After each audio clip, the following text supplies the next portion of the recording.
Hello everyone, this is Jenn Espinosa-Goswami coming to you from my younger daughter's school.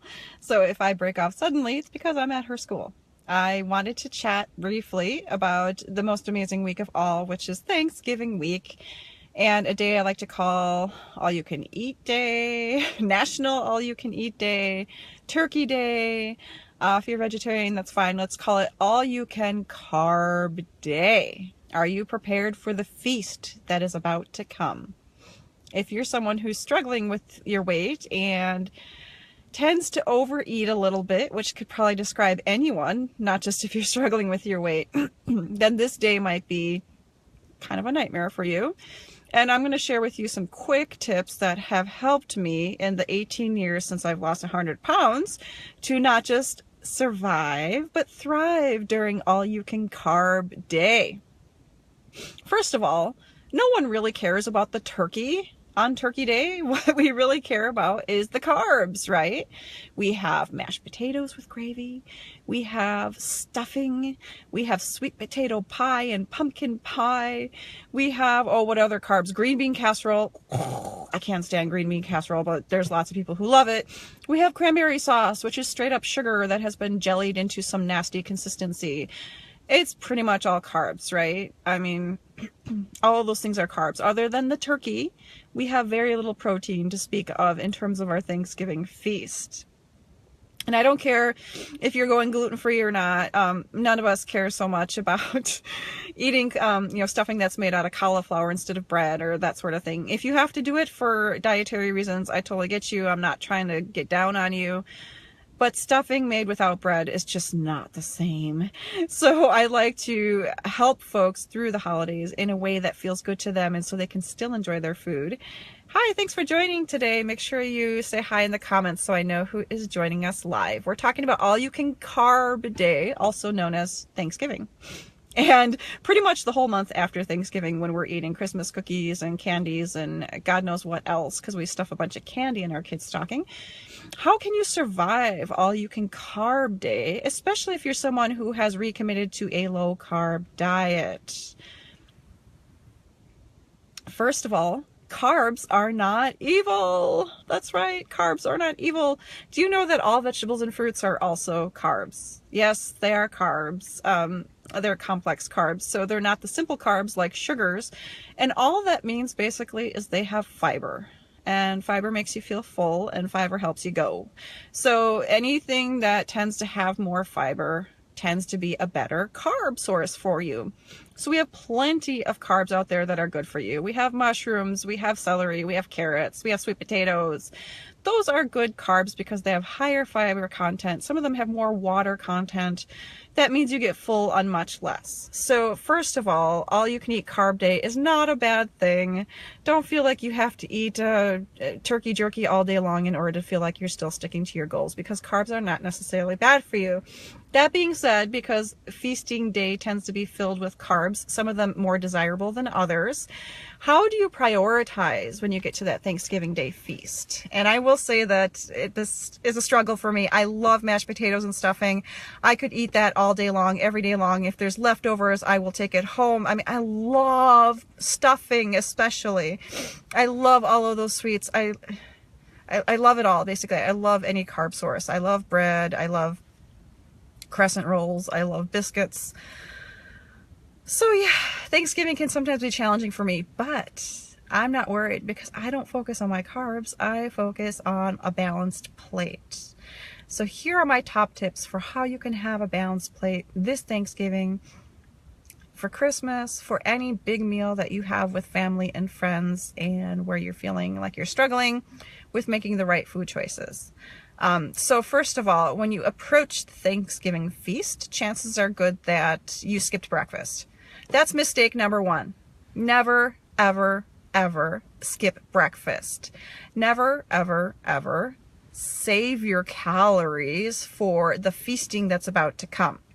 The reason for that is your body metabolism slows down when you deny it food, and it holds on to the calories when you do eat food in such a way that it makes it very challenging for your body to understand, am I in starvation mode, or what is she doing to me? How come she's not giving me food? Your body treats the carbs and calories you do eat very differently if you fast. So that's something to be aware of. Hi, Stacy. Good to see you today. Yeah, don't worry about it on Thanksgiving, right? It's just one day. For those of you who feel like Thanksgiving is more than a day, and I'm one of those people, it's kind of like a season. You know, you kind of feel like, oh, I'll just eat whatever I want until January.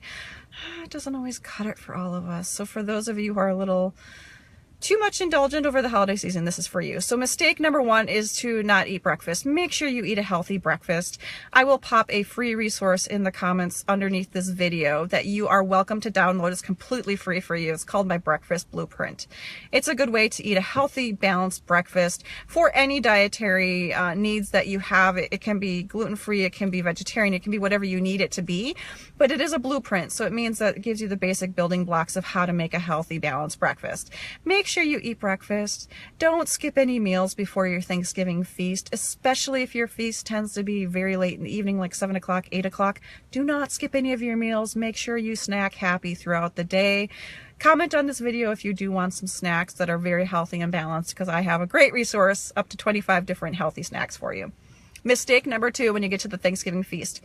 Sometimes when we arrive at our host's house, whether you're hosting or someone else is hosting, we get to the house, and what happens?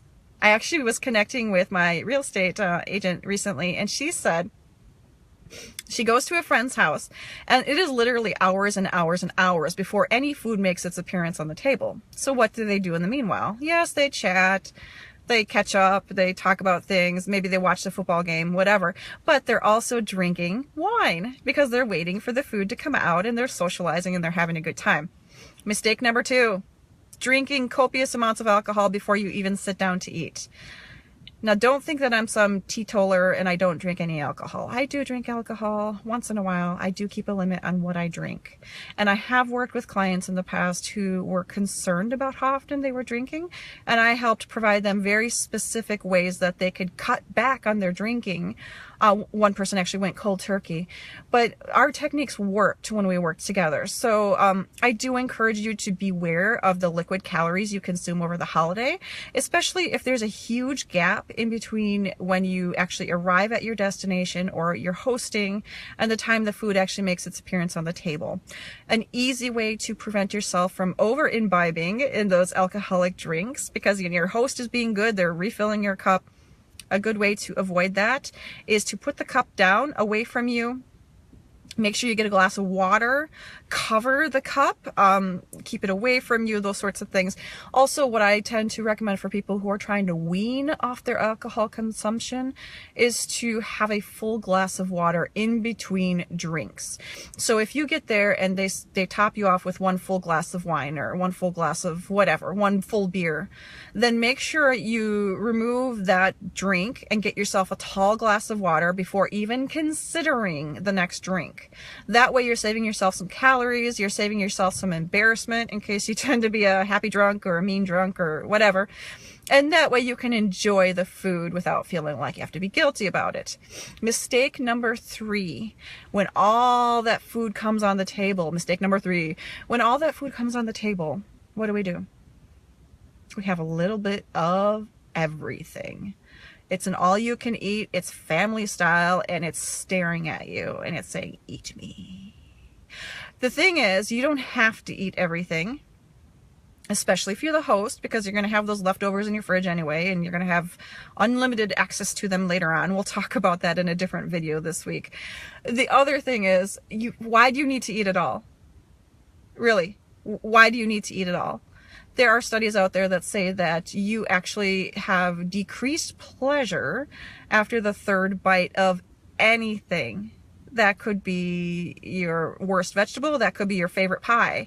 I mean, after the 3rd bite, it's no longer giving us incremental pleasure. So think about that a little bit. Do you really need to put a little bit of everything on your plate? Or would you rather use that plate space to eat your favorite? of all time.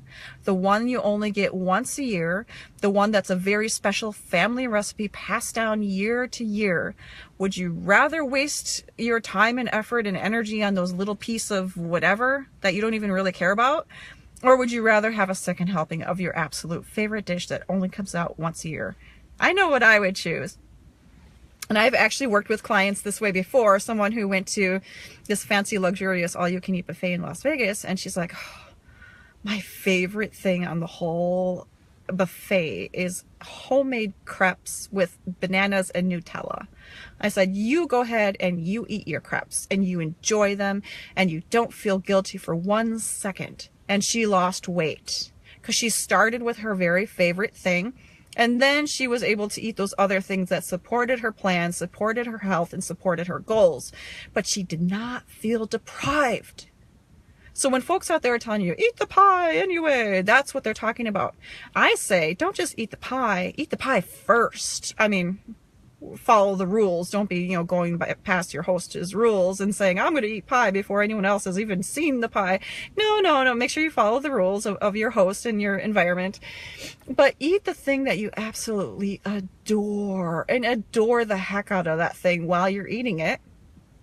And then make sure you fill up with your fruits, your vegetables, your salads, your turkey, because turkey is full of protein, and the tryptophan will put you to sleep anyway. That and the alcohol that you consume before you sat down to eat. So those are my ways to enjoy and thrive on all-you-can-carb day. Again, carbs are not bad for you. The top 3 mistakes that people make is they skip breakfast. Do not skip breakfast. Make sure you look in the comments for my free resource on a breakfast blueprint that you can enjoy and help you feel good on Thanksgiving Day and every day, really. This mistake number 2 is to drink copious amounts of alcohol before you even sit down to eat. And try not to drink while you're eating as well. We won't get into that too much now, but what you sip can stick to your hips. So beware of all that alcohol you consume before you even sit down to eat.